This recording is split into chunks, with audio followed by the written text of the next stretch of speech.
22 फरवरी 2025 को अहिल्यानगर यानी पहला अहमदनगर जिले के पाथरडी तालुके में मढ़ी एक छोटा सा देहात है और वहाँ पे हर साल की तरह 10 मार्च से लेके तो एक महीना एक यात्रा चलती है।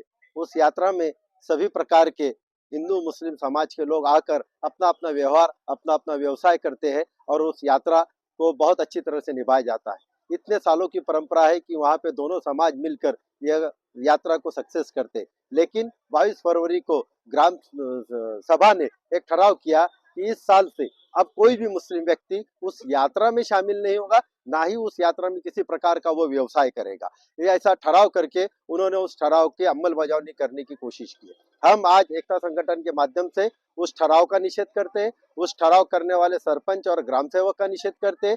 साथ ही एक सरपंच और ग्राम सेवक जो हमारे लोक सेवक है, उन लोक सेवकों ने संविधान के खिलाफ जो काम किया है, इसलिए उन्होंने एक गैर कायदेशीर काम किया है, इसलिए उन पे गुनाह दाखिल होता है। इसलिए वहाँ के हमारे प्रांत अधिकारी से यह है कि उन पे इमीडिएट गुनाह दाखिल करना जाए, क्योंकि हमारे सुप्रीम कोर्ट ने ऑलरेडी ये इंस्ट्रक्शन दिए कि जो दो समाज में तेढ़ निर्माण करेगा उसके लिए किसी तरह की कोई कंप्लेंट की राह मत देखे, वहां का पुलिस ऑफिसर इमीडिएट, वहां का दंडाधिकारी इमीडिएट वो गुनाह दाखिल करे। और इन्होंने इस तरीका अवैधानिक काम किया है, इसलिए उनके खिलाफ कार्रवाई हो। हमारे महाराष्ट्र में ये इस तरीके पुरोगामी महाराष्ट्र में इस तरह की कोई हरकत नहीं होती है, लेकिन ये मढ़ी की हरकत की वजह से पूरे महाराष्ट्र में ये पसरेगा और यह आइंदा और लोग अपने अपने त्योहारों में अपनी अपनी यात्राओं में इस तरह के अगर ठहराव करेंगे तो फिर हिंदू मुस्लिम एकता कहाँ जाएगी और कहाँ हमारी संविधान को ठेस पहुंचेगी। जहां हम संविधान के 75 साल का जश्न मना रहे हैं कि हम सभी जानते हैं कि हम संविधान को मानने वाले, हम किसी तरह से संविधान को ठेस नहीं पहुंचाएंगे।